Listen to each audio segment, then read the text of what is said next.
नमस्कार, voice of Indian laws में आप सभी का स्वागत है। आज हम बात करने वाले हैं भारतीय नागरिक सुरक्षा संहिता यानी BNSS 2023 के कुछ बहुत ही पावरफुल प्रोविजंस के बारे में। ये वो धाराएं हैं जो अदालत को ये ताकत देती हैं कि सारी कार्यवाही बिल्कुल स्मूथली और डिसिप्लिन के साथ चले। और हाँ, ये सिर्फ लॉयर्स या जजेस के लिए नहीं है, ये हर नागरिक के लिए समझना जरूरी है। अच्छा, एक सिचुएशन सोचिए, क्या होगा अगर कोई इंसान कोर्ट में जज के ऑर्डर को ही मानने से मना कर दे, या कोई गवाह गवाही देने से ही मुकर जाए, या फिर जिसे समन भेजा गया है वो कोर्ट आए ही ना? तब न्याय कैसे मिलेगा? भाई, इन्हीं सारे सवालों का जवाब हमें BNSS की इन धाराओं में मिलता है। तो सबसे पहले ये BNSS 2023 है क्या चीज? देखिए, ये हमारा नया क्रिमिनल प्रोसीजर कोड है।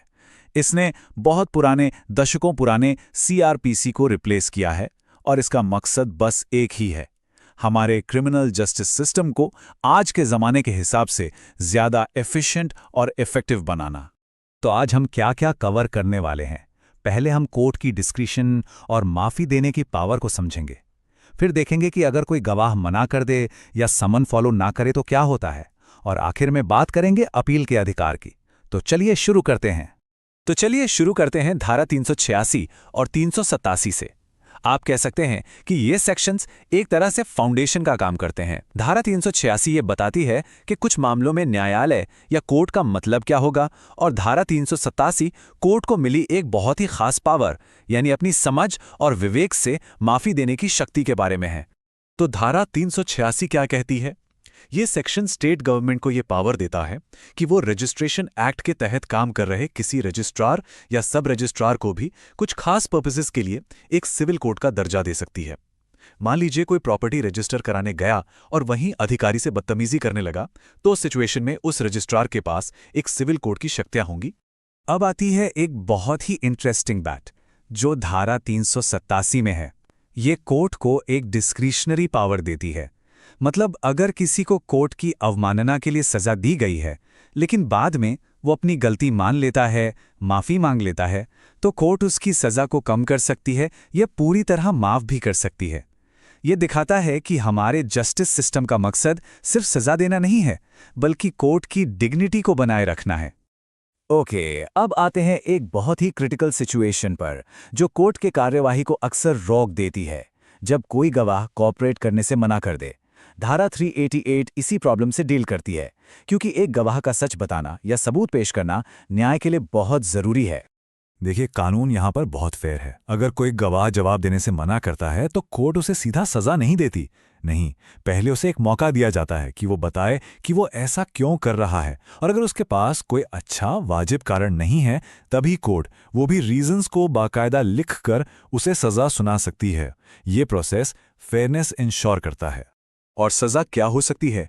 ये पॉइंट एग्जाम एस्पिरेंट्स के लिए बहुत इंपॉर्टेंट है।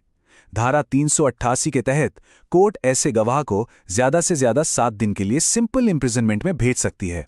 जी हां, सिर्फ 7 दिन। और मजे की बात यह है कि अगर उन 7 दिनों के अंदर गवाह का मन बदल गया और वो कोऑपरेट करने को तैयार हो गया, तो कोर्ट उसे तुरंत रिहा भी कर सकती है। अब आते हैं धारा 399 पर। ये उस सिचुएशन से डील करती है जब किसी गवाह को लीगली समन भेजा जाता है, पर वो जानबूझकर कोर्ट में आता ही नहीं है। ये न्याय की प्रक्रिया को स्लो करने का एक बहुत बड़ा कारण है, और कानून इसे बिल्कुल हल्के में नहीं लेता। तो अगर कोई बिना किसी ठोस वजह के समन को इग्नोर करता है, तो कानून क्या कहता है? ऐसे में अदालत उस पर 500 रुपये तक का जुर्माना लगा सकती है।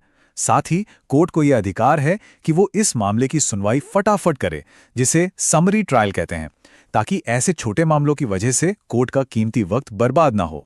तो याद रखने वाली बात क्या है? बिना किसी वैलिड रीजन के कोर्ट के समन को नजरअंदाज करने पर 500 रुपये तक का जुर्माना हो सकता है। अब ये रकम शायद बड़ी न लगे, पर यह कानून के सम्मान को बनाए रखने के लिए एक सिंबॉलिक और इंपॉर्टेंट कदम है। तो हमने अब तक देखा कि कोर्ट के पास कितनी पावर है, लेकिन क्या ये पावर एब्सोल्यूट है? क्या कोर्ट का फैसला आखिरी होता है? यहीं पर आती है धारा 390, जो एक बहुत जरूरी बैलेंस बनाती है। ये बात करती है अपील के अधिकार की, जो हमारे जस्टिस सिस्टम का एक फंडामेंटल प्रिंसिपल है। तो सवाल ये उठता है कि अगर किसी को गवाही ना देने या समन की अवहेलना के लिए सजा हो गई, तो क्या वो फैसला फाइनल है? इसका जवाब है नहीं, हमारी न्याय प्रणाली की खूबसूरती यही है कि यहाँ चेक्स एंड बैलेंसेस हैं और अपील का अधिकार उन्हीं में से एक है। धारा 390 साफ-साफ कहती है कि जिन सेक्शंस पर हमने अभी बात की, यानी धारा 388 और 389, उनके तहत अगर कोई सजा होती है तो उसके खिलाफ अपील की जा सकती है। ये एक बहुत ज़रूरी सेफ्टी नेट है। ये इंश्योर करता है कि पावर का गलत इस्तेमाल ना हो और अगर कोई गलती हुई है तो उसे ऊपर की अदालत में सुधारा जा सके। और यह अपील होगी कहाँ? प्रोसेस बहुत सिंपल है। जिस कोर्ट ने सजा दी है उसके फैसलों की अपील नॉर्मली जिस हायर कोर्ट में होती है, वहीं इस मामले की अपील भी होगी। जैसे अगर मजिस्ट्रेट कोर्ट ने फैसला दिया है तो अपील आमतौर पर सेशन कोर्ट में होगी।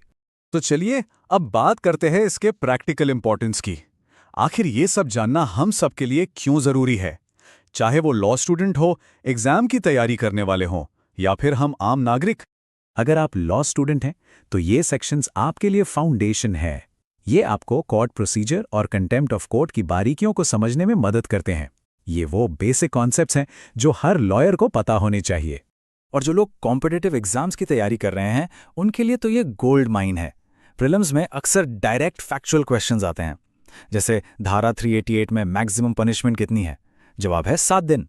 या धारा 389 में मैक्सिमम फाइन कितना है? जवाब है 500 रुपये। ये छोटे छोटे फैक्ट्स आपको प्रेशियस मार्क्स दिला सकते हैं। और हम आम नागरिकों के लिए सबसे बड़ा टेक अवे ये है कि कोर्ट के आदेशों और समन का सम्मान करना हमारी लीगल ड्यूटी है। इसे हल्के में लेना सही नहीं है। ये जानना हमें एक ज्यादा जिम्मेदार नागरिक बनाता है।